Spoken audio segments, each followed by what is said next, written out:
Aye. All right. Minutes out of the way. Just for a quick clarification on our agenda, we had Calvin Thompson, and he had a schedule conflict and couldn't do this tonight. He had to cancel. So I guess we're got late tonight. He's going to be a few minutes late. Oh, I'm sorry. Oh, here he is. So we've got the minutes approved, and then I guess, Blake, we might as well call Blake up and kind of give us an overview of what's going on in the airport, current things going on, and then we'll open up to questions. That's kind of how we've been doing it in the past. So, Blake, appreciate you coming here and sharing with us. And where you'd like me. Well, the way I had to set the room up, these guys, whoever's at that table, was going to have to turn around and face you. or you can Whatever's sit at the comfortable table. with you. You can sit at the table if you want. You can sit here. Sure.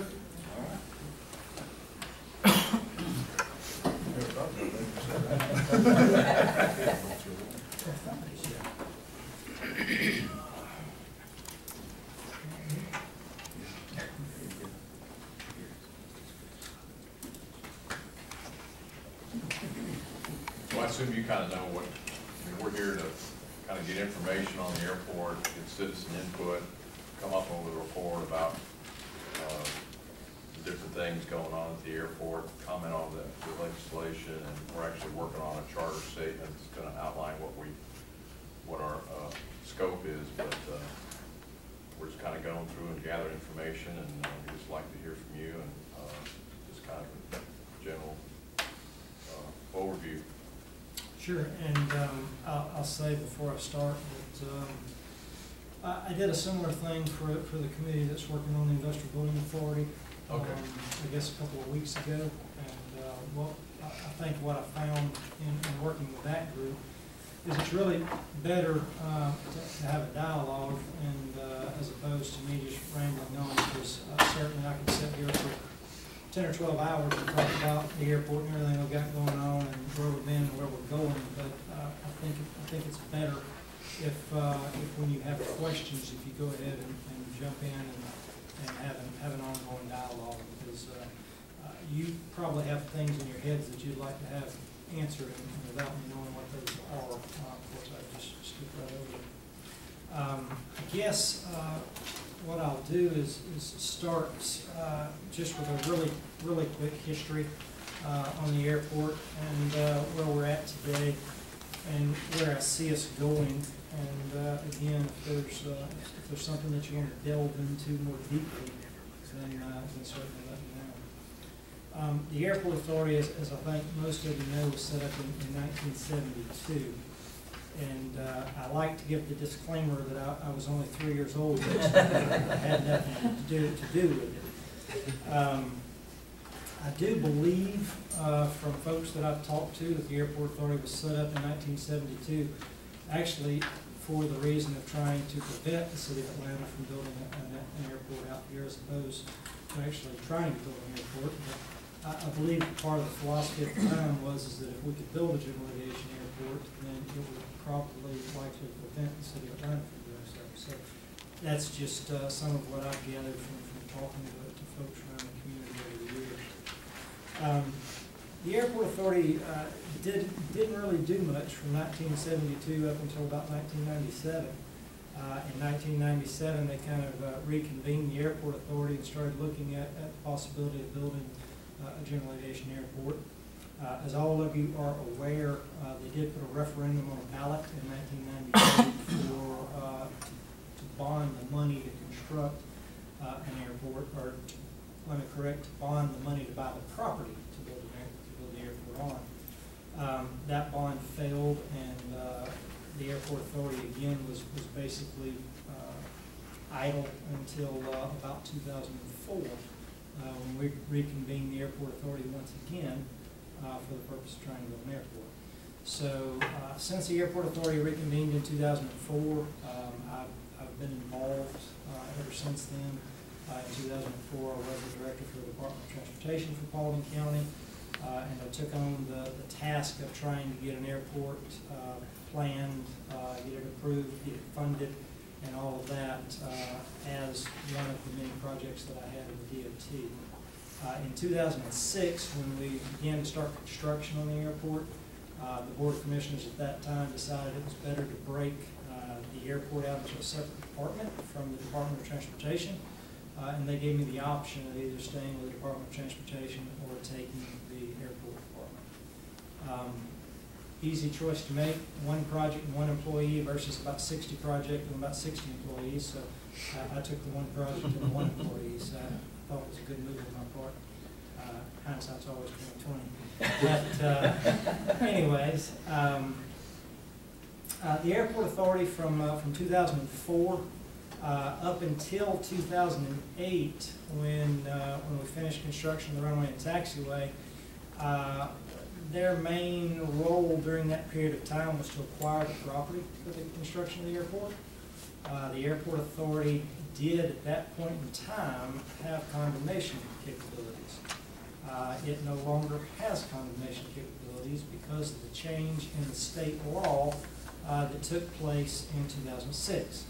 Our delegation down at the Capitol in 2006 stripped all authorities in the state of Georgia, no matter what type of authority they are, stripped them all of their ability to condemn property. So now only elected bodies can actually condemn property.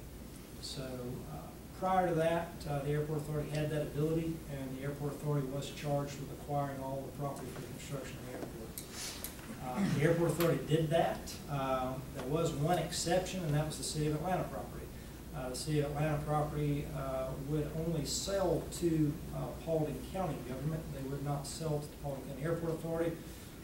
That was because of some restrictions that they had in their deed on the property, and they were actually worried about getting sued from the development entity that sold them their property in 1972. So they felt more comfortable selling it to the Paulding County Board of Commissioners instead of the airport authority. That's probably more detail than what you needed on all that, but yes, sir. So when the property was bought, was it condemned or was it purchased? A combination of both. The largest tract of property that we acquired was 500 acres that we acquired from Consolidated Land Development Company, which is a land development entity that's based out of Texas. We did have to condemn that particular piece of property. The owner of that property, and I'm going to speak very candidly to you, basically created a false sale of the property. He found somebody to supposedly give him $35,000 an acre for 500 acres that was landlocked with no utilities and no road access. So he wanted $35,000 an acre for the property. The property appraised at, I think, $3,500 an acre, which is what we gave for it, and ended up going through the condemnation process, and the court awarded him $3,500 an acre, which was exactly what we had offered. So, And where did the money come from to buy? it came from the Industrial Building Authority. Paulding County Industrial Building Authority provided the $4.5 million for the acquisition of the land at the airport. And that money has since been refunded by the FAA. They did reimburse the land purchase, and that money has gone back to the Industrial Building Authority. Because Yes, my daughter was on that jury of that, I know one thing about it. Who was it that made the comment that the land would never be used for commercial aviation? Was it you or Mr. Cagle? I don't know that. Probably. How can I get a copy of that? My daughter don't remember it. I would assume that transactions of lawsuits are available at the clerk of court's office, I guess, but I don't know the answer to The that. judge was actually gave the direction to value that at $3,500 an acre because of, it was stated it would never be a commercial airport. I think you're wrong. I'm gonna check, I mean, like I said. The property was completely landlocked. It had no road access, it had no water, no sewer, no He was in electricity. commercial paperwork or something that showed that it would be a commercial investment in the land, like you said, it was worth $35,000 acres. Yeah, well, he set up a false transaction where he actually, technically, he had a sales contract where he sold the property to a Mr. Dixon for $35,000 an acre. It was a great buy for Mr. Dixon because they didn't have to put any money down, and the owner financed it at, I think, 0% financing. So Mr. Dixon made a heck of a buy, except that Mr. Dixon never really had any intentions of paying anything or owning that property. Bought it sight unseen with no inspection period. That tells you where that go. With that kind of money, here's here, you're gonna be bankrupt because you can't wait for it. Yeah, exactly. After 2008, when the airport opened, the airport authority then kind of transitioned into basically a policy group for the airport, setting policies for the operation, approving the standards and the rules and regulations and that type of thing. And of course, since they owned all the land, they were also charged with entering into all the contracts with the tenants on the airport. So those included a fixed base operator that operates at the airport. It includes the ground leases for the construction of the hangars and things like that. So over time, that has just kind of evolved into today what's really kind of a split role between the county and the airport authority in operations of the airport. As I think all of y'all know, I'm a county employee, and I have a role as a department head for the airport department. And so I answer to these gentlemen as a department head in the county, and then I answer to the airport authority as the staff, essentially, for the airport authority as well. So it is a bit convoluted. How is that split defined? Say that again? How is the split between the county and the airport authority defined? How is it defined? I would say very loosely. The airport authority and the county both have the ability to run the airport, and they both have I'd say the legal ability to do so.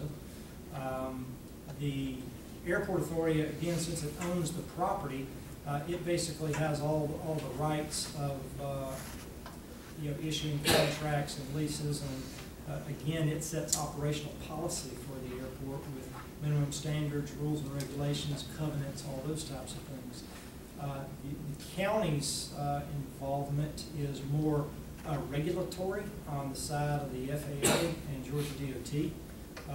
All grants that are issued to the airport have to come through Paulding County Board of Commissioners. All grants that are issued either by the FAA or GDOT, either one, come through the county. There's also some other things that the county basically has the role and responsibility for things like protection of land use around the airport, because the county controls zoning. So the overlay district around the airport is a county function, it's not an airport authority function. Things like, I guess, stormwater management and things like that, which are more regulatory type things. The county basically handles as opposed to the airport authority. So, I wish I could give you a more specific answer than that, but it really is, it's loosely defined between the two, I think.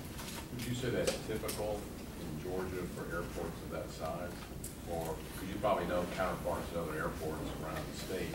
Yeah, some of you may know that I ran the Georgia Airports Association. I was president of the Georgia Airports Association several years ago, and I've been on the board of the Georgia Airports Association, on the management board since 2007. So I've been involved with really a lot of the airports around the state of Georgia for many, many years. There are basically a couple of different ways that airports are set up and ran in the state of Georgia.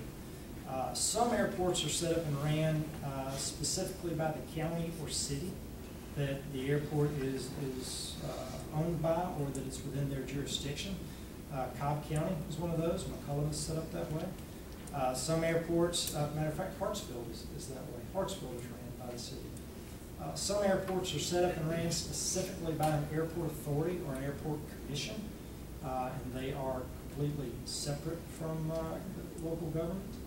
And other airports have both, like we do, and they have to have some sort of, I guess, agreement between the two, or some sort of understanding between the two as to who does what. So There's an old saying around airports that if you've seen one airport, you've seen one airport. Because everyone is kind of its own deal, and everyone kind of operates a little different and kind of looks a little different than all the rest. One thing that you have to consider is that most airports in the state of Georgia were developed between 1920 and 1950. So most airports in the state of Georgia were developed quite a long time ago. Many of those developed by the military, by the federal government, as training fields and as other types of military uses, and then turned over to county and city governments when they were no longer needed for that purpose. So, for example, the city of Atlanta's their airport department was set up in 1930. So that has been around for a very, very long time. And of course, when you have something that's been in place for a long time, it's very hard to change because of kind of the institutionality of it. So. Matter of fact, District and Cab used to be NAS Atlanta. That's right. Yes, sir. It sure did. It sure did. What airport in Georgia do you think would be most comparable to ours? In terms of the setup or usage? Actually, both. Actually, both. In terms of setup, there are a number of airports that are similar, but of course, I think all of you know this as well. There hasn't been a new airport built in Georgia in 30 years. So the last new airport built in Georgia was in the early 1970s.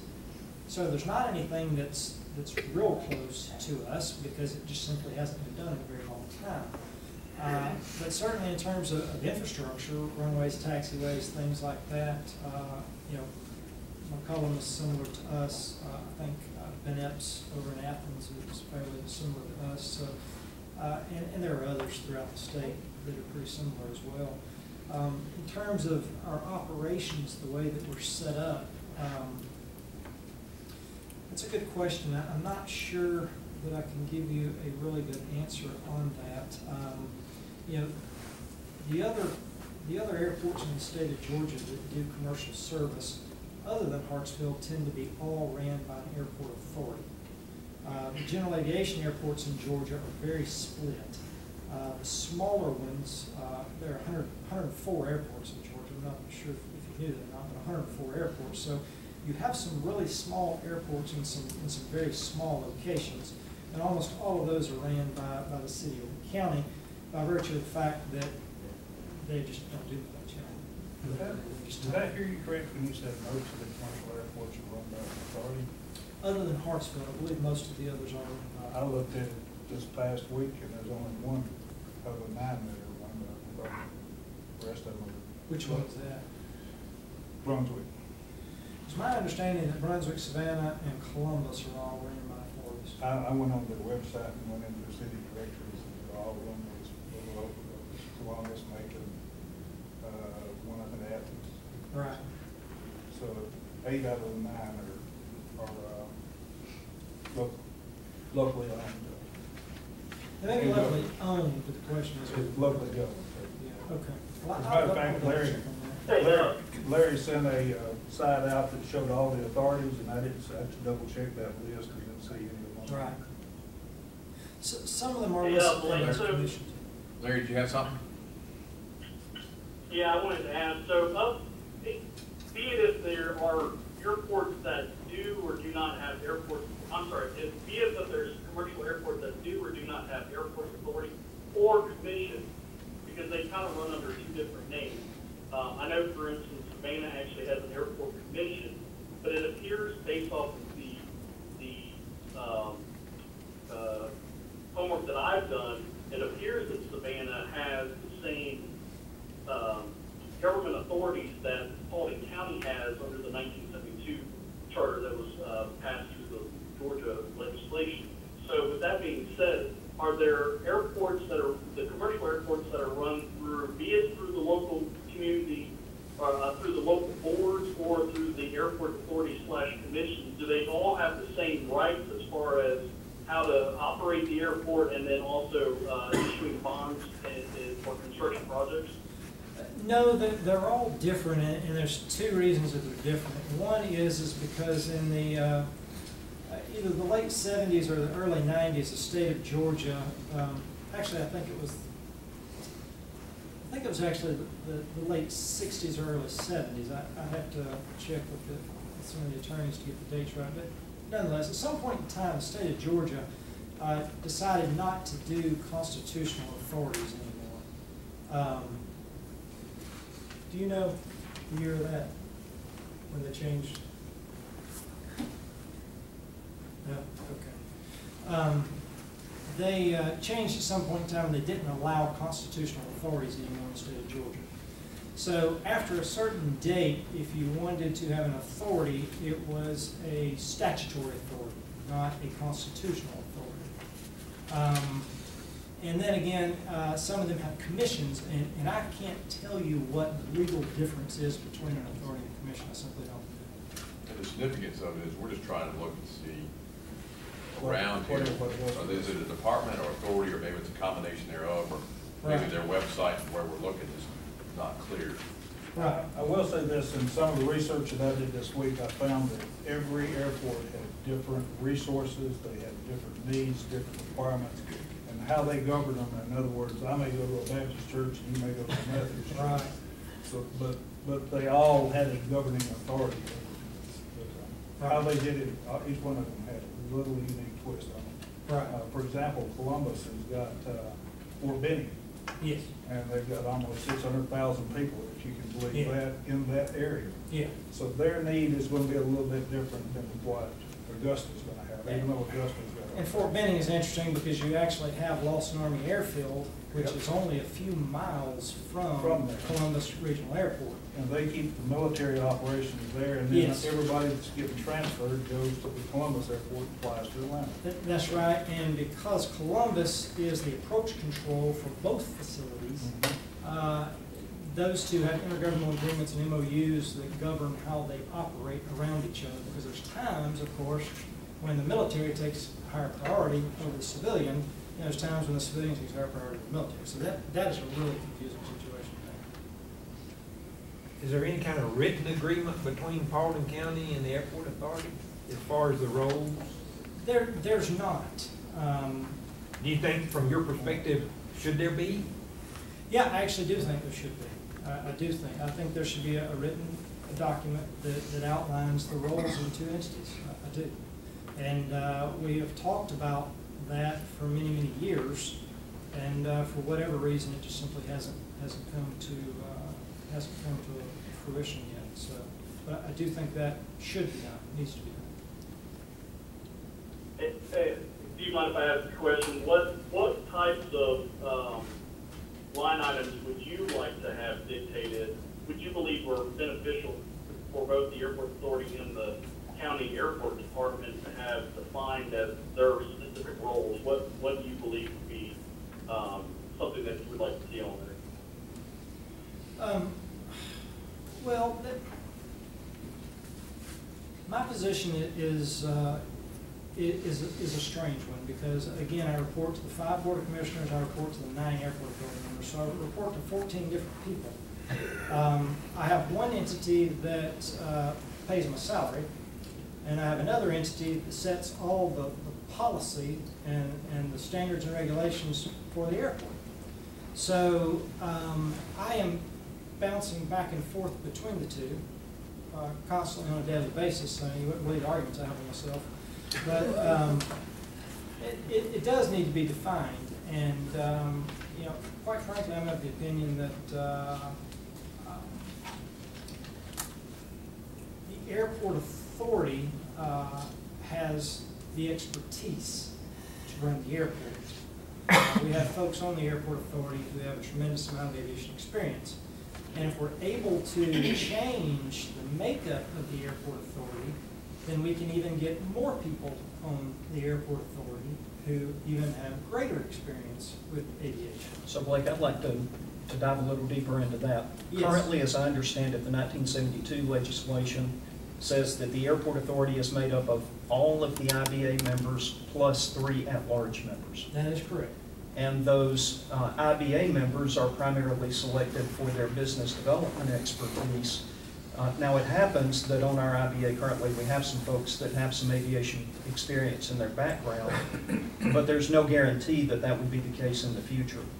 Would you see it advantageous to break that separation so that the IBA does what the IBA does, the airport authority does what it does, and the membership of the airport authority should put more focus on aviation experience for its members? Absolutely. I agree with what you just said 100%. The Industrial Building Authority they have a big job. So when they're appointing their members to the Industrial Building Authority, they need people who have tremendous business and development, and especially folks who know how to handle startup businesses and things like that. They need those people. That's how they have to select their members because of their charter and what they do. But that gives me no benefit or little or reduced benefit on the airport authority. So, we only have 3 appointments out of 9 to the airport authority that we can focus specifically on aviation and aerospace experience. It's not enough. It also seems to me that it could build in a conflict. The IBA is more focused on business growth. Yep. And so you might get that slant brought into the airport authority, which really should be focused on airport operations and so forth. So you would see that as a positive move to break that link between those two. I would see that as a very positive move, and I had spoken to Carl von Hagel, who's the airport manager over McCollum, earlier today on some Georgia Airport Association business. And we were talking about his advisory board that he has, and his board is an advisory board. They don't set policy, but they advise the airport staff as well as the elected officials on long-term planning and long-term growth of the airport. So all of the members of his airport advisory board are selected with that in mind. Folks who can help plan the future of the airport. And that is where we need to be looking at our airport authority members. We need to have 9 airport authority members who are all 9 or 8 or 7 or 6 or however many, who are all have specific knowledge to bring to the table to deal with airports, airspace, aviation. And today we don't have that. Do you think we would be able, I'm sorry. Go ahead. Do you think we would be able to get that within the county, or do you think that's something we would have to go out of the county to? There are a lot of folks in this county who have aerospace and aviation experience. I think, obviously, if you go outside the county, of course, you broaden the pool that you have to pick from. So, of course, you might raise the level of talent, but I don't think we have to do that. I mean, you've got, I mean, Mark is sitting right straight across from me. Mark has a world of experience in aviation, just a ton. And Terry has a massive background in aviation. I could name you 5 or 6 people off the cuff in our community that have a tremendous background in aviation that would be huge assets to us. So I don't think we have to go outside the county. If we chose to, then, as I said, we could broaden the pond or the fish to select from, but I don't think we have to. Well, entertain this thought. I've been thinking about, what if we divorced ourselves from the authority and went with the airport department and beefed it up and ran it like Hartsfield and the rest of the local agencies that own and operate them? Would there be an advantage to that? And the reason, what made me really think of that was when you said you had 14 bosses. Yeah. You're most efficient when you've got one boss and you're reporting in a straight line. Sure. But I'll tell you that there are 15 city council members in the city of Atlanta.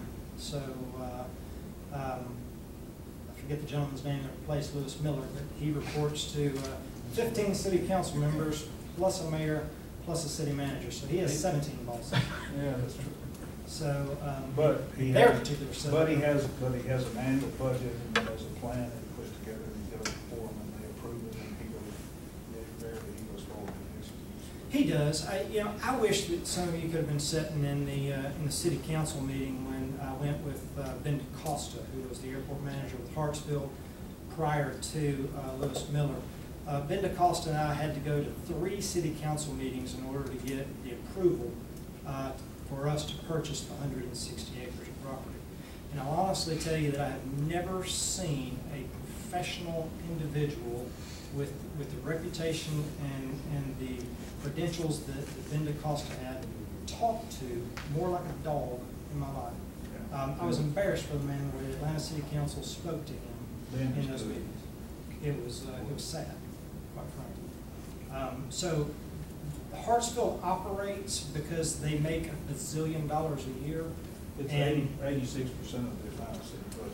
That's right. It's right at it. They survive and they operate because they're so wealthy, but otherwise, there's no reason in the world you would have the airport attached to such a dysfunctional group. But of people. when you bring it down to our scale, in Paulding County, Yeah, where you don't have 14, Right. 5 up here, you have Right. a monthly meeting. Yeah. About- right. Would it, at the stage we're at, would that be a benefit? There are going to be pros and cons. I'm also both ways. looking at accountability. Right. That's one of the biggest things, because we've got lawsuits all over the place. Sure. Sure. Well, we've got lawsuits all over the place. but- I'm talking about putting it back on our elected officials. Right. With respect. Yeah. That, We can vote them out. there are pros and cons both ways, but my opinion would be that the only way the airport is ever going to be successful, the only way it's ever going to be profitable, if it's ran like a business.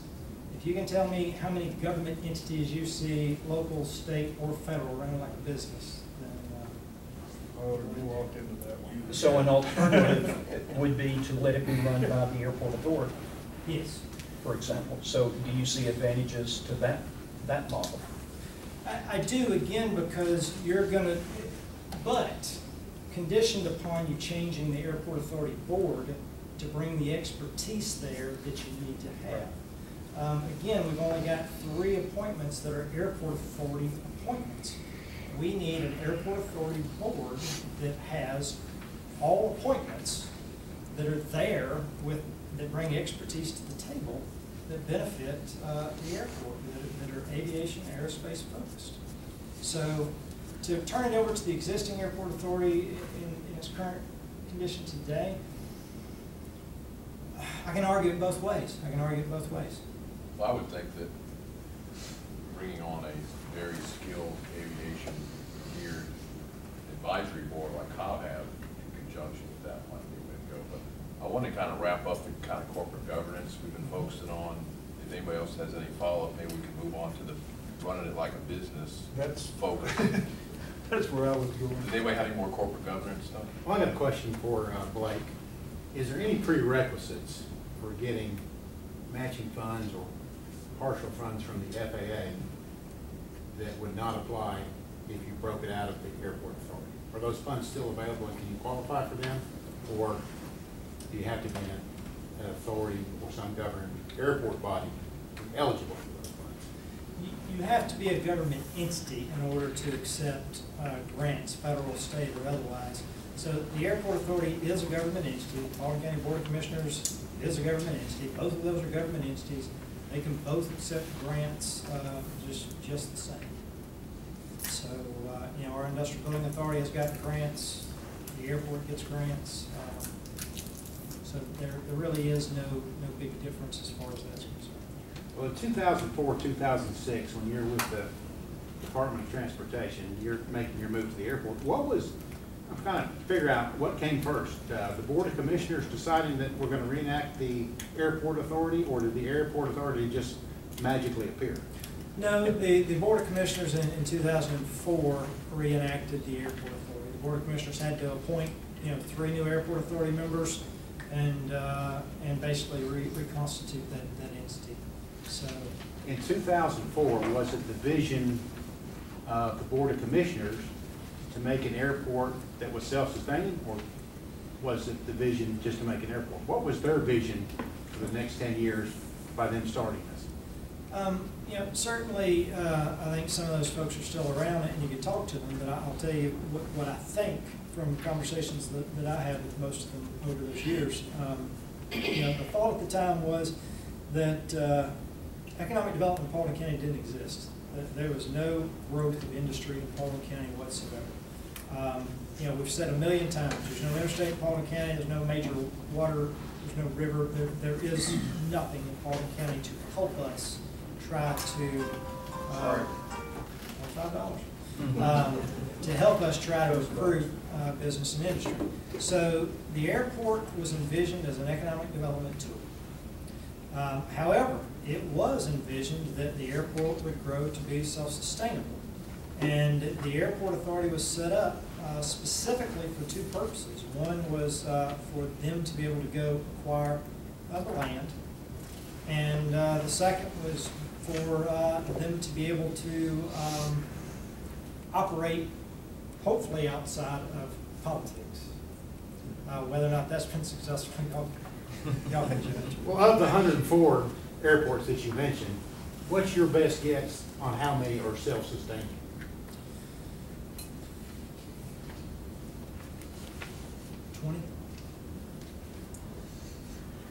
I think that the 9 commercial service airports are probably self-sustaining. And out of the remaining general aviation airports, you're probably looking at about 10. Your Fulton counties, your PDKs, your McCullums. PDK is Charlie Brown, McCollum. The PDK is over in Peachtree to Cab. Yeah. Charlie Brown. Yeah, they're all self-sustaining. There's the joint profits. Yes, yes. Those are the only few that I looked up. I just looked up some of them. Yeah. I think Lawrenceville, St. Simon's was prior to the last recession. I can't tell you if they are today or not. There are a few other around. But, It's an attainable goal?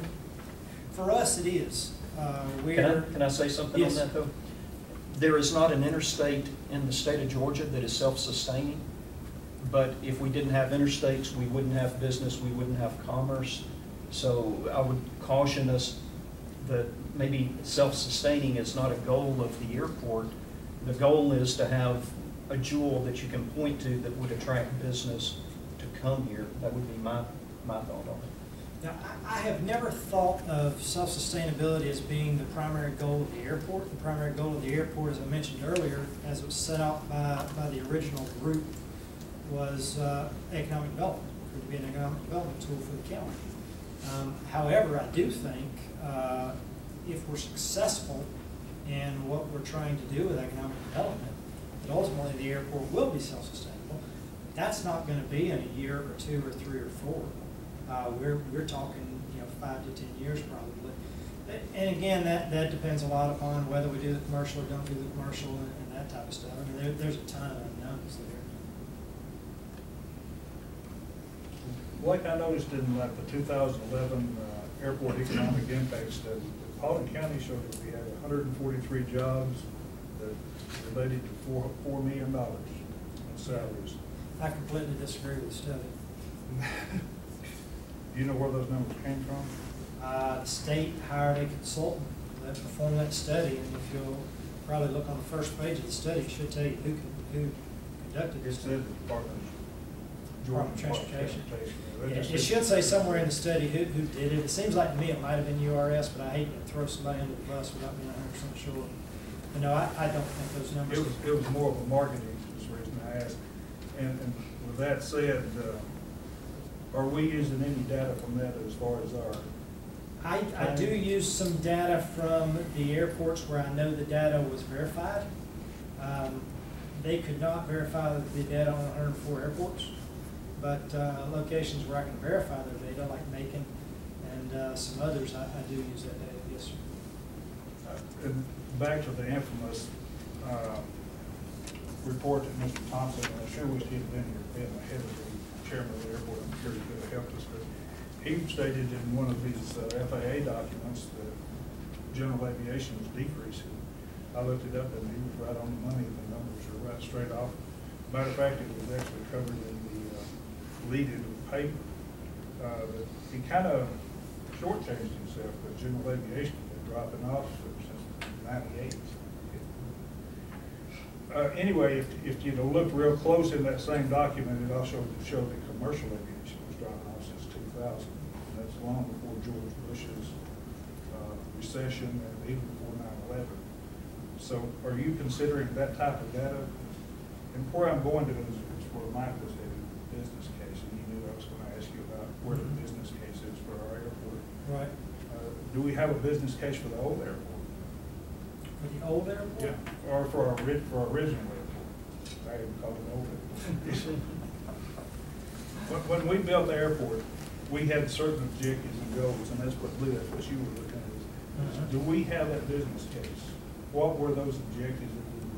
What were the benefits that the county was going to receive from it? And what went wrong with it? Because you can always gain by looking at where you was at to see what not to do in the next step. Right. So do we have a business case for the original airport?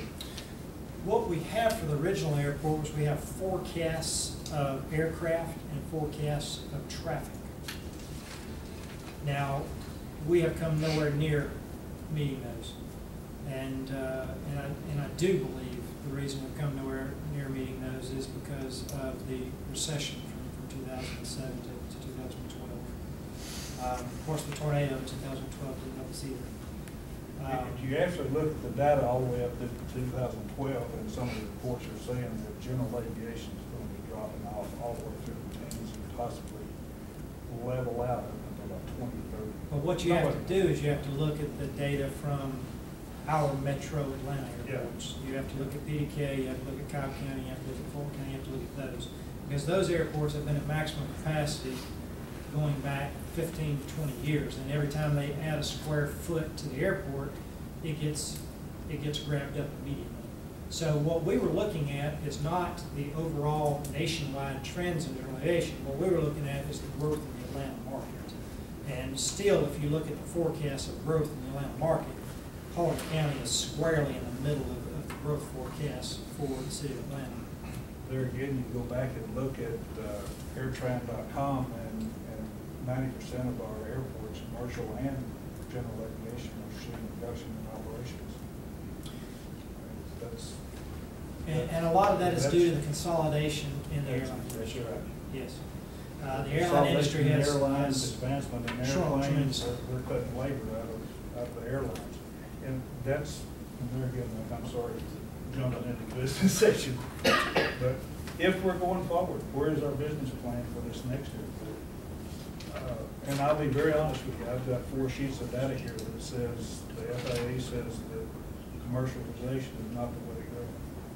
That relationships to major hubs is not going to attract business, there's no productivity added to it. I've got reference after reference after reference. We don't have to do something. Howard Maxwell hit the nail on the head last week, and he was actually making a joke. He said, well, you still go to the airport unless you pull over. Well, actually, we've got 2 options. We can either lock it up or fix it. I personally think we should fix it. I'm just not convinced that without a proper business plan, they can justify going, whether, as I said this to you in our meeting, if Charles Hardy takes that over and makes a drag strip out of it, he's got to have a business plan. Right. And I don't feel that we have the proper business plans and the justification, the rationale to support spending money on anything out there, whether it's Flower Garden, Charles Hardy drag strip, or commercialization. And with that said, I'll get off my soapbox tonight. But I just saw a lot of indicators when I started doing stuff. Colonel Carmichael came over, and he's, you know, you talk about the 2,000 to 3,000 jobs. He said, oh, well, he was making in Columbus. Well, that's not a good comparison because we're not even close to the place. They've got 2 big military bases, and they've got 2 different needs. And then they said, oh, $40,000, and we're only 2 to 3 flights a week. It just don't add up with my background in aviation. You just don't make that kind of money. If that was true, every airport would be self-sustained. You get $40,000 to 3 flights a week. But I just see a lot of red flags from a business standpoint that's not being addressed. That I'm afraid that we're going to have a commercial airport that has the same yield for the county that we have over general aviation. And maybe you could talk about that, the analysis that went into it, to the extent there's documents or studies that obviously you have that you could possibly share with the committee that, you know, that might support the business plan or the strategic plan or that. So. Right. Essentially what we did as far as a business case study was we went and visited other airports that are doing things that are similar to what we're talking about. We looked at airports that are close to large hubs that do a good business. I'll mention St. Petersburg, for example. St. Petersburg is only a 30-minute drive from Tampa International. St. Petersburg operates, I think, about 10 or 12, it depends on the time of year. In their high season, they'll operate 10 or 12 flights a day. In the low season, they'll operate 6 or 7 flights a day. I don't think we're going to be a St. Petersburg. However, we have a lot of similar characteristics when you look at the relationship between St. Petersburg and Tampa International and the relationship between us and Hartsville. So if you take, for example, a St. Cloud, Minnesota airport, which is about an hour and a half from Minneapolis. St. Cloud lost their commercial service that they had had for 15 years when Delta and Northwest Airlines merged. However, St. Cloud has a population of 60,000 people. Within 25 miles of our airport, there's a population of almost 1 million people, because 25 miles encompasses pretty much most of Cobb County, Bartow County, Douglas County, Polk County, and leaving one out. But nonetheless, you're not comparing apples to apples there.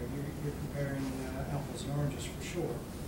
So you really have to look at those operations that are more closely related, like St. Petersburg and Tampa. Sanford and Orlando International are two. Now again, Sanford has a whole lot more operations than I think what we're going to have. And those are infrastructure issues. Well, not only infrastructure issues, but Orlando's not nearly as large as Atlanta, so the selection of flights isn't nearly as large. You know, you may not realize this, but Orlando was one of the major hubs in the United States. I was totally shocked. The amount of flights that go in and out of there is, for size of the airport and everything, is really comparable to the Hartsville airport. It is a major hub in the Southeast. It just totally caught me off guard when I was looking at it. In terms of operations, I think they're around number 11 or 12 in the country. They're not in the top 10.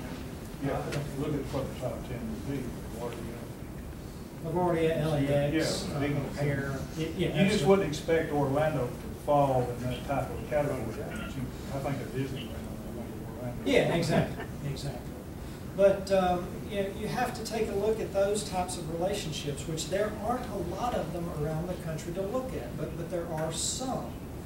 There are certainly some up in the Northeast that you can look at. So if you're asking me, do I have a written business plan that I can turn over to you, no, I do not. If you're asking me, how did we make these decisions? We had some airport authority members and some commissioners that looked at airports around the country with us where there were comparable type operations. And we saw success stories. Yes, general aviation is contracting. That's part of the reason that we started looking at commercial. Commercial, big picture, overall is contracting, but you have to look at what that is due to. It's due to these massive mergers that have been taking place over the last 10 years between the largest airlines. So you take... They're cutting costs by pulling in their sub-routes and pulling into the main. Sure they are, but what's happened is you've had a whole host of new airlines that have popped up. You've got Spirit, you've got Frontier, you've got Allegiant, there's dozens of them that have popped up around the country. Alaska Air is hugely successful now. So you've got new airlines that are backfilling these situations throughout the country. Are they as big as Northwest? No, they're not as big as Northwest. So the numbers are still down. I agree that the numbers are down. But there are growth trends in these smaller airlines. These smaller airlines, if you take a look at their bottom lines, they're doing much better than the larger airlines are doing. A bunch of reasons for that. They got newer airplanes. They don't have all the debt that the older airlines have got. They don't have all the people that have been employed there for 30 years that are making, bukus and bukus of bucks. So there's a lot of reasons that these smaller regional airlines are being so very successful. Another one being that the big airlines have left the smaller markets. So it has been more economically advantageous for these smaller airlines to backfill into those situations. So, yeah, there are success stories all over the place, but you have to dig around and find them. If you look at, for example, the economic impact of civil aviation on the U.S. economy, they talk about deregulation causing the demand for seats has gone up much higher than our GDP as a nation has gone up. It's way above. As a matter of fact, it never even got close to it during the last recession. But what's happening is, like you said, the airlines are going out of business, they're merging. When Delta and Northwest merged, Toledo almost shut the lights out. And the impact that it's saying because of the economy and everything else it's having on the small businesses or the small communities, and trends in small communities from the FAA also said because the airlines have changed over to a profit-based matrix instead of the consumer-based matrix, of course we have all the conveniences and all those under salaries, that all of aviation is going to be cutting back across the board. And small town communities will continue to struggle to carry on business.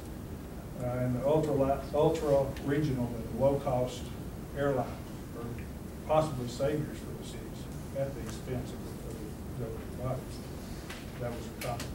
And they quoted two things that were things to watch, and one was lack of local demand, and number two was proximity to hubs, especially on the eastern and western seaboards, New York and the West Coast.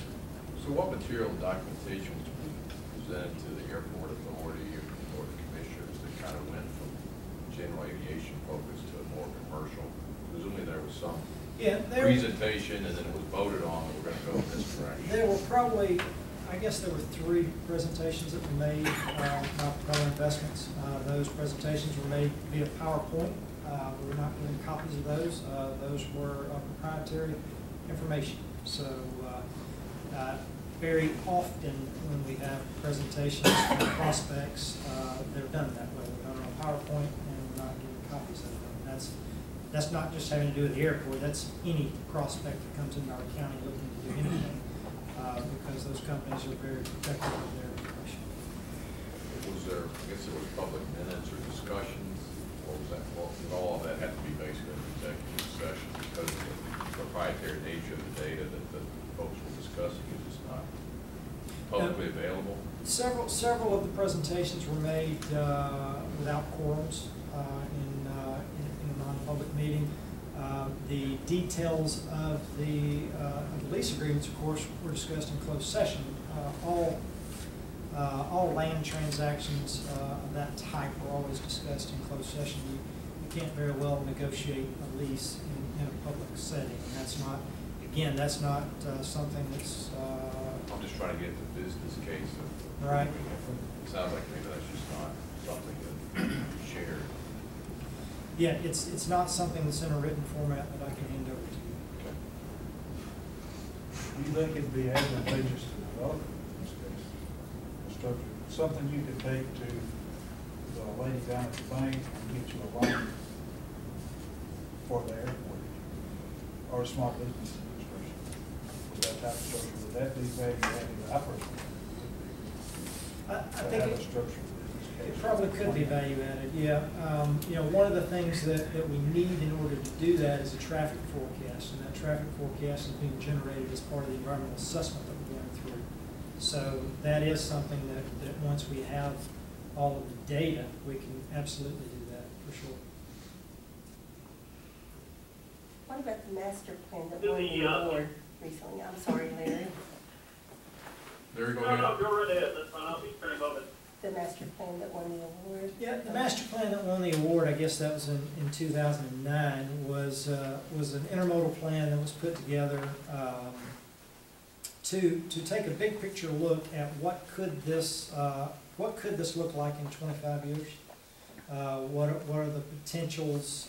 What kind of infrastructure would be needed if you were to envision a live, work, play type community with everything that you needed to sustain that, to make it self-sustainable. what would that look like? So that was done by Franco Utilitarian Associates, which are out of Texas. Franco is one of the international leaders on intermodal planning, which intermodal planning just means that it involves more than one mode of transportation. So certainly that plan involved air, vehicle, and bike ped. So it was an intermodal plan. You know, I think it's a good plan, and I still think it's something that we can look to. It was done in 2009. It probably needs to be looked at again and potentially updated. And you know, a couple of the issues that we had with that plan was in order to implement that plan, you need a master developer. That's essentially what it's going to take. We finished up the plan, I think, in 2007, 2008, somewhere around there, the beginning of the downfall of the economy in the United States. So we did have an opportunity to meet with probably 2 international developers prior to everything going completely south. They all looked at it, thought that it was an interesting concept, wanted to spend some more time studying it, but ultimately the economy killed that. So, you know, again, I think it's something that still has some viability to it, but it needs to be looked at again. Maybe I'm being naive, but at Lockheed, we would do $200 million projects, and we would develop a plan in 45 days and have cost attached to each one of the line items, and would be accountable to the government for each one of them. Mm-hmm. Yes, we had holes in it in that 45 days, we had stuff we had to fill in, but the basic planning process was there. Yes, you may have to wait on traffic forecasts, but what it's gonna cost you, what you've gotta do, the things you've gotta do, your estimated cost, there's a lot of bells and whistles that go into.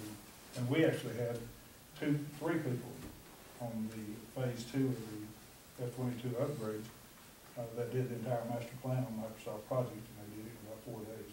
Right. As far as laying it in, is the physical structure of it. I'm just missing, I don't understand what would be so complicated. And I personally think we ought to do this in all of our county projects, not just the airport, not just the film studio. We should do it on the road projects, and even if we put a new garbage place here. We need to start planning.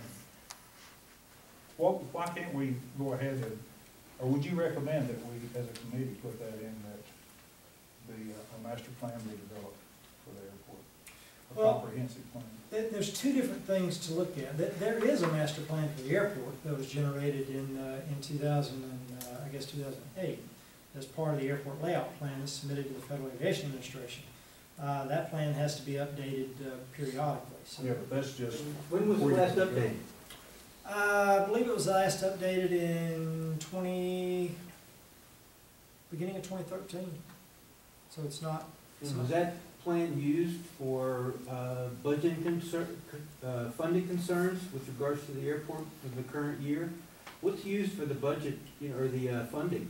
And how would the BOC fund something without some type of a plan or know what you're going to be doing with the funds? Yeah, no, we have a 5-year capital improvement plan that's updated every single year. Every year it's updated. I can email that to you in the morning. But yeah, there's a capital improvement plan that is updated every year that includes all the potential infrastructure improvements on the airport. And it looks at what the funding sources are as FAA, state, local, whatever the case may be. All of that is. What do you use? Excuse me. What do you use for the basis of that capital funding plan? What's the research? And are we talking about a 2008 plan that was updated in 2013? Is the basis that you're using for that? No, there's 2 different plans, and I think we might be mixing the 2 plans up. The plan that was done, the master plan, was not specific to the airport. It included about a 20,000 acre area around the airport. It was a massive land use plan that looked at, if we're going to develop the area around the airport and make not the airport self-sustainable, make that entire region self-sustainable, what would that look like? That was a big undertaking that involved looking at multiple different modes of transportation, multiple different land uses, all different types of things. That was the plan that was done by Franco Utilitari and won the award from the Department of Commerce. The airport master plan is updated every couple of years, or more often if we need to, and that is driven by what growth we're projecting and what use we're projecting on the airport. So that airport master plan is, of course, what drives the 5-year capital improvement plan, which is basically our financial model for the infrastructure improvements on the airport. And where are you getting the projections to create that updated master airport plan? A couple of different places. Some of it comes from internally by what we see going on the airport and around the airport, and some of it comes from the consultants as to the growth trends they see on other airports, both around us and in the region. So some of it's brought from the consultants, some of it's provided by airport staff and airport authority. And those consultants, results are different from the results that John was talking about? That's where I don't see the connection. And I think where it may be is I would almost bet that if you're using consultants, you're using qualitative analysis to come up with your business plan instead of quantitative. And you're using expertise and accurate, and I hate to say this, but accurate guesses. Anytime Educated guesses, but Yeah. I think the biggest difference is that most of the data that John has mentioned has been national data. It's not Atlanta-specific data. Atlanta has got a hotbed of growth for the last 25 years. But all the airports forecasts around here projected to showing be a there. decrease in operations. What's that? All the airports around here except 2 are showing a decrease in operations. Hartsville is showing a 6% decrease next year. I mean, But that seems to contradict what the FAA No, it don't. This commissioned. is an FAA report. Hold on, that seems to contradict what the FAA commissioned the city of Atlanta and Hartsfield-Jackson to do back in 2010 when they commenced with the AMAC-2 study, which then actually was based off the fact that the FAA had determined that Atlanta needed a secondary airport because they saw an influx of increased passenger service that was needed. And that's why they put the runway in. No, that runway was already under construction that based was off, out- based that off was of, that that research was right actually there. already commissioned No, under you're wrong. 1999. Well, I'm sorry, a runway doesn't get built in less than 3 years, I especially think we're under getting those the battle standards. of the data here. Yeah. Maybe, Blake, if Bottom you- line, go ahead. I was gonna say, Blake, to the extent you could call through what you have, and perhaps you probably got tons of it, more than we would ever want to digest, but if there's somebody on here that more of our airport technical guys want to interface with Blake and kind of come up with some basic data that you all think would be good for us to look at. Is I that guess something? the basic data I need right now is with, just a general aviation airport, what is your forecast for when it can be sustainable, or if ever it can be? As a general aviation airport, Is that 10 years away? Is that 20 years away? as a general aviation airport, the only way it'll ever be self-sustainable is if we have a major aircraft manufacturer or MRO facility on the airfield. Well, how does that impact your commercial operation? Say you got a commercial guy, he comes in here, you're doing flights, he's doing good, you're doing good, and he wants to expand his operation a little bit, and then you get somebody like Drummond wants to build drones. Can you accommodate both? Can you make that work, or do you have to sell one to do the other? There's two things with that. One is, I think you can do both, and there are tons of airports throughout the country that do both. This has been argued back and forth and around and around and around, but I don't ever see our airport as doing a huge volume of commercial. The other thing is a commercial aircraft don't stay on the ground. They come in, they load up, and they leave. They don't require real estate. Very, very little real estate. They need a runway, they need an apron, they need a gate. That's all the real estate they require. So I have no intentions, and if you take a look at our 5-year plan, there is no plan to expand our terminal in our 5-year plan. There is a plan to expand the area for the MROs and the other aviation businesses. So ultimately, at the end of the day, my goal would be to see 90% of the airport being used by MROs and other general aviation, and 10% used by commercial. Yes, So let me ask this question, is there any general aviation airport in the state that's not Part 139 certified that operates without commercial air service but has manufacturing and or MRO?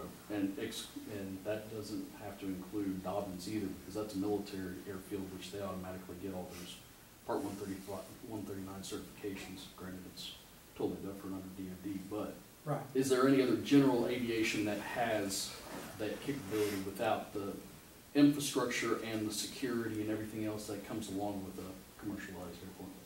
A lot of general aviation airports have a component of MRO, but it's a matter of size.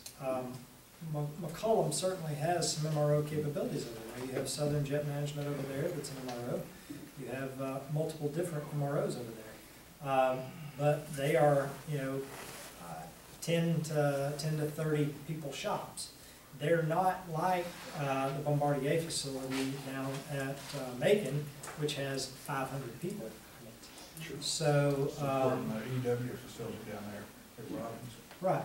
So, yeah, general aviation airports, a lot of them have a smaller MRO component on it, but to have something of a significant scale, most of the time that does come with commercial service, because of a whole host of reasons that don't have anything to do really with the commercial service. It's because of security, fencing, it's because of the other logistics that are available in the airfield, a lot of things.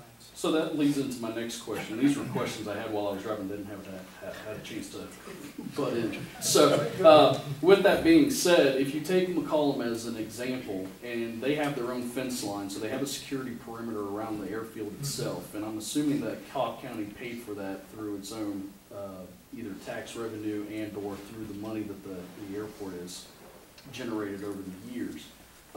If, however, Paulding County, because it's not making money at this point in time and probably won't make money as a general aviation airport even for the foreseeable future, say the next 5+ years, would the FAA then reimburse you if the airport's authority made a determination to go ahead and fund projects that you've just recently done with the $3.6 million, where you expanded the taxiway, extended the runway, and have other smaller projects, one of which includes the fence line perimeter, that are necessary for the Part 139. If you weren't going for that 139 certification, would the FAA still reimburse you on the backside for those projects?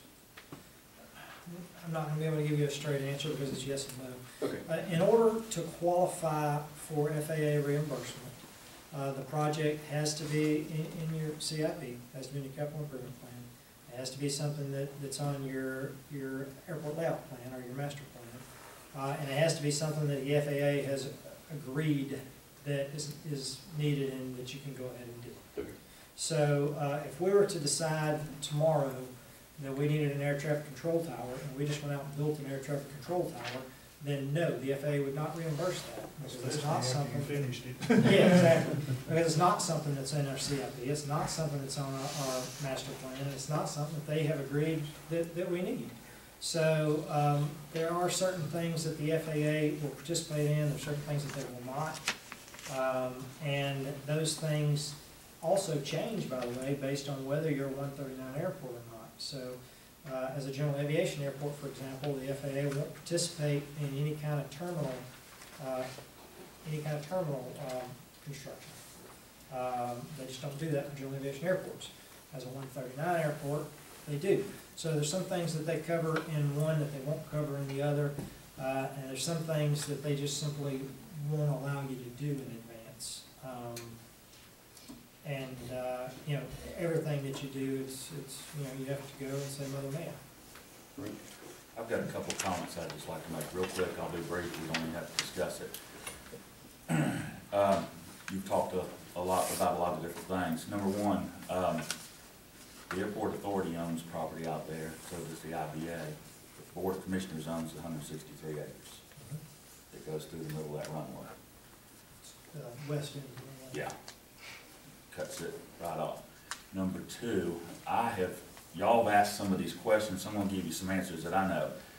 I have spoke to 3 airport authority board members about a lot of the details that have gone on through this, because y'all have been talking about this commercialization piece of the pie. Out of those three, one of them was very unsure. Two of them told me they didn't know anything about the commercial part of it. That's what they told me, okay?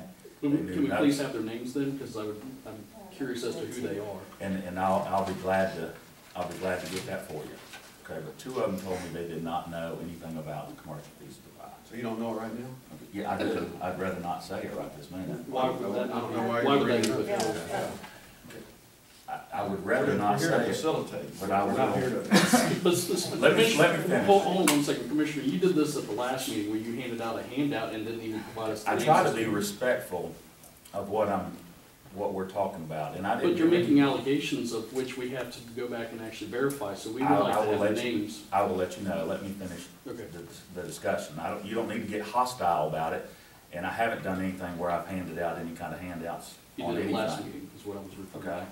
That was just information, and we didn't even discuss it. I brought it to you guys. I thought you would like to have the information, okay? But I talked to three, two of them were unsure of it. The next point I'd like to make is that we talk about how many flights a day or how big the commercial side of it is, but the fact of the matter is, when Brett Smith and I talked at the College MC breakfast in December of 13 last year, Brett Smith himself told me that his plan and his goal was 1 million passengers a year. I questioned him on some things on the number of flights, because it was discussed 2 flights a week. And he said 1 million passengers a year flying out of the airport. So that's a big difference in what we're talking about from 2 flights a week or 2 flights a day to this. And I know what you just said, and I'm not trying to be argumentative on it, but the bottom line is, I went to the fellow that you did the lease with, and that's what he said. He may want 20 million flights a year out of the airport, but he can't get them out of what he has a lease on. Right, I mean, and that's the point that I've been trying to make with several people, is if you go actually out there and take a look at the terminal building itself, if you take a look at the airfield itself, it doesn't have the capacity for 25 flights a day, which would get you to your 1 million people per year. So with that being said, you have to have the infrastructure in place to make that happen. It's not even on the 5-year plan at this point. So as Blake has stated, he may want 20 million, but it's what can the airport physically actually hold. At this point, it doesn't even have that capacity. So I wouldn't even venture down that road. At the same time, we have to look at the airport on a whole as it stands right now that Paulding County owns, and the land that it owns. It's fairly landlocked, so the capacity to even increase the airport size in order to accommodate 1 million passengers per year isn't even there. Most of the airports that even operate 25 flights a day, based off of the information that I've gone back and seen, actually have at least 2 runways and operate in that fashion. In addition to that, they also have quite larger terminal passenger facilities. So we're talking about one facility that has 24,000 square feet from both the first and second floor and has 1 gate. You're not going to push 1 million people through that one building in order to accommodate what Brett would actually like to see. So, we have to talk about those things. We have to look in the entire term of what's happening out at the airport, not based off of what the propeller investments would love to see. Okay, I agree with you, but probably a good thing, what we need to do is, everybody needs to get a copy of the leases. And you need to look at what the lease says. The bottom line is, you can start with this, and his goal is this, and that's the goal. I understand, you're completely right. That can't happen with what's out there today, but the leases allow for a lot of that to happen in the future. Right, but then you also have to look at the actual land that's purchased at this point in time, in addition to the topography of the area. If you go out to the airport, stand there facing at the terminal building and look past it, there's hills. If you go to the east side of the runway, it drops off into a ravine that's, 60 feet at least on a drop? I mean, the money that you would have to invest in order to expand the airport in an attempt to even give it the capacity to get there isn't there. It's not financially feasible. So I would think at this point in time, Paulding County is pretty much landlocked at this point with the airport that we have. So it's 7:20 right now. I don't know how much longer you guys want to go. I was thinking about trying to move to our other agenda items. What can you share with us to get us the documents that could help? I mean, I know they're out there, but you've kind of heard some of the issues, and as you guys are thinking, what else do we need to see? There's this lease. I mean, is that publicly available? Oh, yeah. Oh, yeah. Absolutely. It's There's actually probably posted all over the litigation internet. and all that. I mean, I need Yeah. to see it. Probably half the people out here. No, it's actually, And most of us are citizens that are just kind of getting up to speed on this as quickly as possible, Yeah. so that's kind of where we're coming Yeah, from. I mean, I can get you the leases, I can get you the 5-year capital improvement plan, I can get Yeah. you a copy of the master airport layout Yeah. plan, as well as, if you want to see it, the other Probably plan got a was disc done full of for. stuff that could kill us. Do you have the supporting data behind that? In other words, like you and I were talking, you said, well, I've got 8 hangars here. I said, well, why didn't you pick 10? You said, well, that's what fits in this area right here is only a concept. Do you have supporting data to support these plans? You have to be more specific than that, to support what. Do you have what- justification for 8 hangars instead of having rationale, or 10 hangars, or 1 hangar? Is there some type of rationale behind these plans that we have? That's my concern. I don't care if they have 1 million passengers or 10 Right. passengers a year. Right. My concern is that we're gonna have a commercial airport that has the same return on investment that our general airport has. It's $20 million, we're gonna spend a lot of money, and I wanna make sure whatever we do works, and it's justified. Right. And like I said, whether it's a drag. It sounded like you sort of modeled it after some of these other airports. Well, we did look at those airports in terms of what they're doing and how successful they've been with what they're doing. Yeah, and, spoke to a lot of those airport managers about what they were doing. But, I mean, you're talking about completely different things, though, when you talk about the hangars versus the commercial. The hangars have nothing to do with the I'm commercial. talking about a business case for anything you're doing out there, whether you're putting in an extra work life. You gotta have some type of justification for what you're doing. Sure. It's not just a good idea. I mean, No, I get it, but in terms of the what is hangars. your business case that you would take down to the Small Business Bureau, Better Business Bureau, or Small Business Bureau, to get a loan to do this if you were doing a Well, to restaurant? begin with, I'm not gonna get a loan as long as I can get 90% funding from the FAA. I mean, that's the, So it sounds like a 5-year capital improvement plan would be a good place to start. sure. So why don't we, so, I don't know if this was discussed, and this is just more of a formality question, but what was the difference why does the IBA invest in certain portions of the airport, say certain projects, and why does the airport authority invest in other projects? Can you explain how they both interconnect and why both entities are out there as opposed to just it always being the airport authority? Sure. The Industrial Building Authority obviously has the mandate of creating industrial development and jobs in Paulding County. So the Industrial Building Authority has tried to concentrate on those things that would lead to job development and industrial development. So, for example, the industrial development has 100 acres adjacent to the airport where they plan to build their industrial park adjacent to the airport. Very common business model all around the country where you see industrial parks adjacent to airports. Cobb County's got them, Fulton County's got them, Peachtree Industrial's got them. It is a very common thing because there are a lot of manufacturers out there who need access to airside, or conversely, who provide parts and components to the aviation and aerospace industry. So it is a logical location for you to be. The Industrial Building Authority has invested in the big hangar, the corporate hangar out there, because we are trying to recruit an MRO, maintenance repair facility.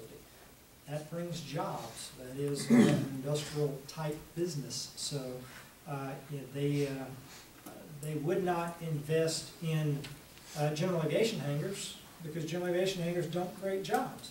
So it only makes sense for them to invest in the larger hangar, which you can recruit a MRO into. Define jobs, that's what I'm trying to, in that particular instance right there, how many jobs and what basis of rationale did you use to convince them to buy that hangar. For an We're gonna MRO? have, jobs is, we're gonna have a very nice day.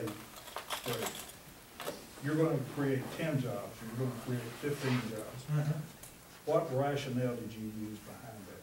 And Mike has promised me one more question. Was that it? No. An MRO of the size that would go into that building is gonna support somewhere between 10 and 30 jobs. Okay. Now, that building also Is that has- what you used for your cost trade-off when you looked at the cost of the hangar? That's the business case that I'm looking at. When we looked at the cost of the hangar, we looked at what the hangars rent for on a square foot basis, and can this building support itself once it's built? That's what we And looked at. what rationale did you use to say that it would support itself? That's what I would right. like to see. That was hangar lease rates throughout Metro Atlanta. And you've got something that says that you can fill that hangar. It says we can fill Some it. type of rationale that you use that think, you think you can fill it. That hangar was, by and large, a spec. Yeah. There's no doubt about it. Yeah. However, the odds of us getting an MRO to move to our airport and build that hangar from the ground up on their own is virtually zero. Yeah. So, the Industrial Building Authority made a decision to invest in a spec hangar that they felt would lead to a business being developed at the airport. Potential, Yes. So to wrap it up, maybe we can just amongst ourselves get questions together and submit them to Blake. Because one of the things I had was, looking at the committee's budget, there's an airport line item in there to the extent you can share what goes up to that number. Sure. Was one that I would want. And can we agree to kind of start wrapping up? Sure. So I'd like to move the citizen input item on the agenda. 'Cause I've really got to lean on the airport aviation folks here on this stuff, and a lot of this is starts getting real technical, but I'm gonna lean on you guys to kind of come up with what you need from him and additional questions. So are we okay with that right now, or you just want to keep on going? Good. And I'll be glad to get you all the names, but out of courtesy, I'd like to discuss that with them first. I think that's only fair. Okay. Blake, we appreciate you coming this evening and spending time with us. Glad to. I'll let you guys know before, so. With that, I was gonna let him go. We'll continue offline via email, coming up with more questions, and we may ask you back when we get into more stuff, so we appreciate it. Yes, sir.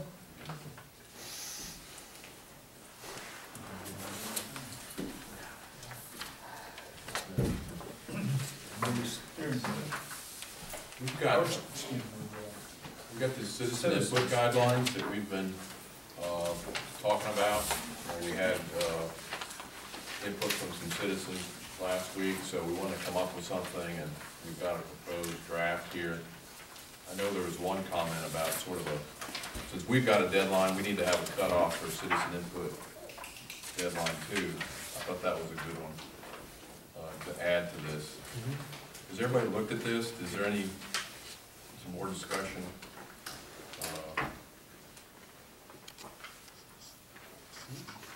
No, I was pretty happy with it. In fact, I like your suggestion as well.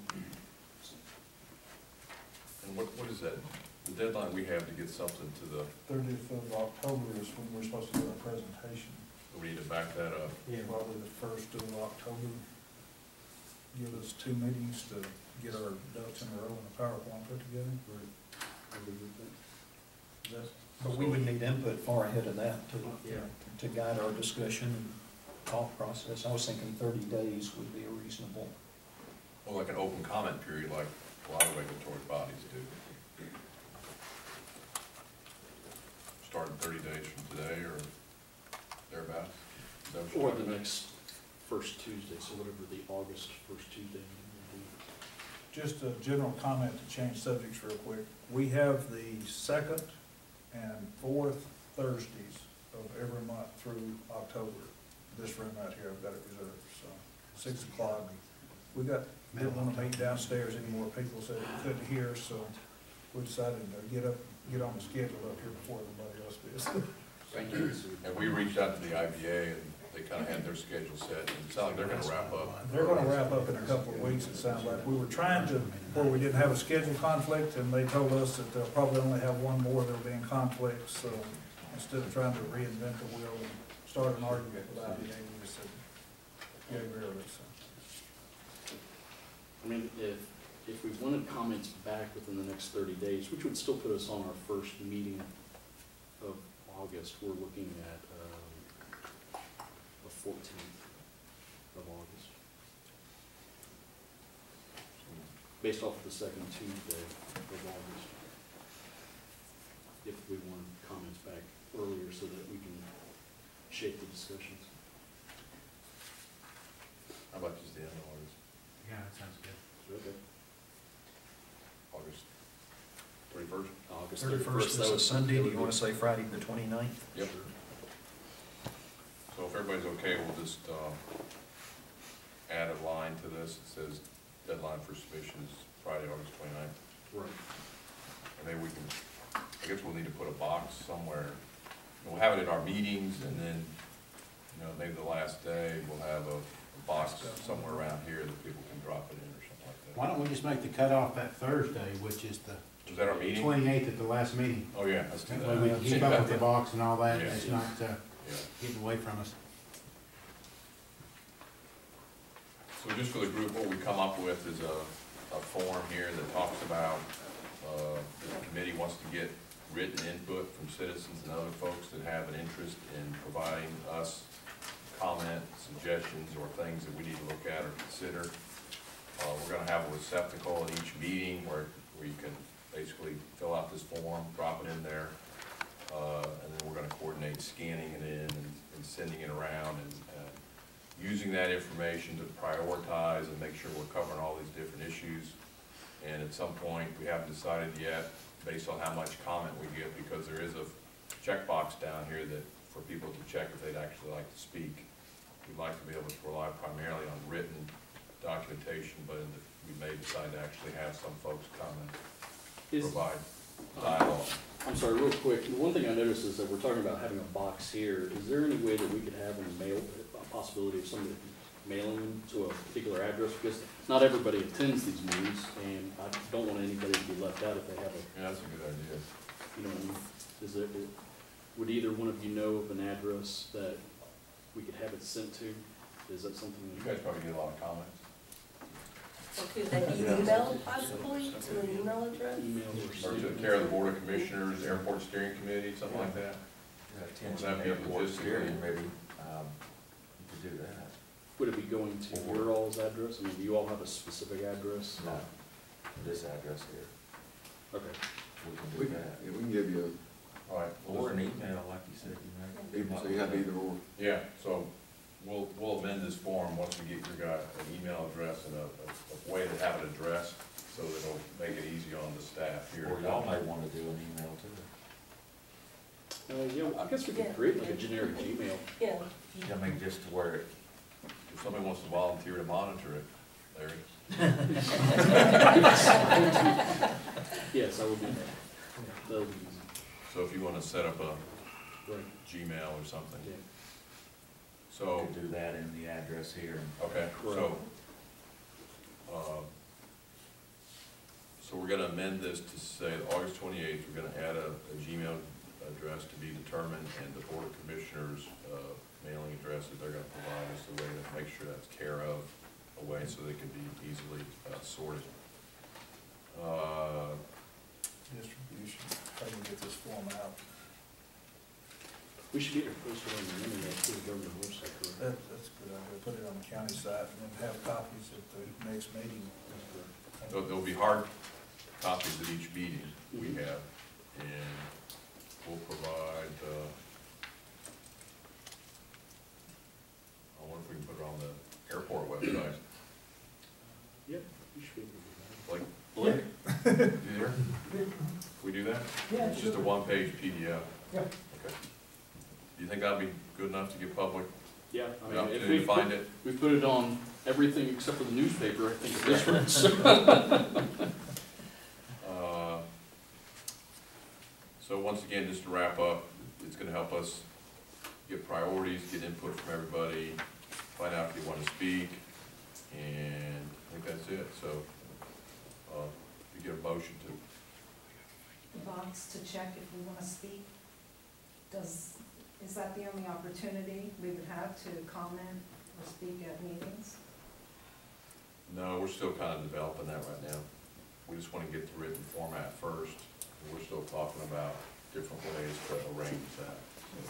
We had actually kind of, some of us, when we were trying to put this together in the company email, we got, was talking about getting all the general comments together and coming up with prioritization of the topics. In other words, we've got 5 people that want to talk about the roads going to the airport, and we've got one person that wants to talk about the paint color.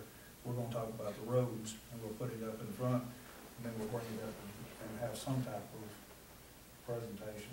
We haven't really figured that out yet. So. Once we get all the data, we'll be able to kind of figure out what we're going to do. One more from you. Just a suggestion, a comment. I mean, they've got a Facebook page. You can put all comments out there for everybody to see, because that way you won't get multiple questions or issues. Everybody can see what's going on. It may trigger a question in somebody else's mind based on something else. So if we can see all the comments coming in too, that would be nice. And they could easily do that off your Facebook account. Yeah, we'll decide how we want to coordinate that. But with that, I want to go ahead and get it approved for the committee to approve this form with the change of adding August 28th, adding a Gmail site, adding a Board of Commissioners mailing address, and putting on the polling website. So moved. A second. All in favor? Aye. All right. Anything else for the committee? I want to open it up for any committee members. Our next meeting is The 24th. 24th. And we got a lot of work to do between now and then, but I was looking to adjourn. If anybody else wants to keep going, we can talk about anything else. Before you adjourn, make you aware that the Airport Authority meets next Wednesday, the 16th, I believe it is.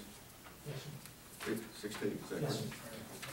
And you can, I don't know how many of you have ever been, of course it's your option, and a lot of you have work schedule that would prohibit, but just to make you aware, if you don't go in July, I'm sure that maybe make the one in August, but that's one of the reasons I've requested bios, and Todd and I can hand over to the Airport Authority just a one-page bio, just so they can understand your background and realize that you're a qualified citizen to be on this committee. Some of us probably haven't done that yet. I'll let you know. Is that going to be at the meeting on the 16th? Or they already have a bio? No, they don't have them yet. I haven't gotten all of them yet. But it's 16th, is it 11 o'clock? What time is that? At 9 o'clock. 9 o'clock. If you want to stay for the IBA. So yeah, I'd encourage everybody, if you can, to go to that. If we're on the steering committee, to go to those meetings, I think it would be good. So to the extent you can make it happen. It's only 1 month, so Yeah. give it a couple of them. Anything else? No, sir. Is anybody hot in here? Can we get more air conditioning next time? It's a little warm here. Move to adjourn. Move to adjourn, second. All in favor? Okay. Thanks, everybody.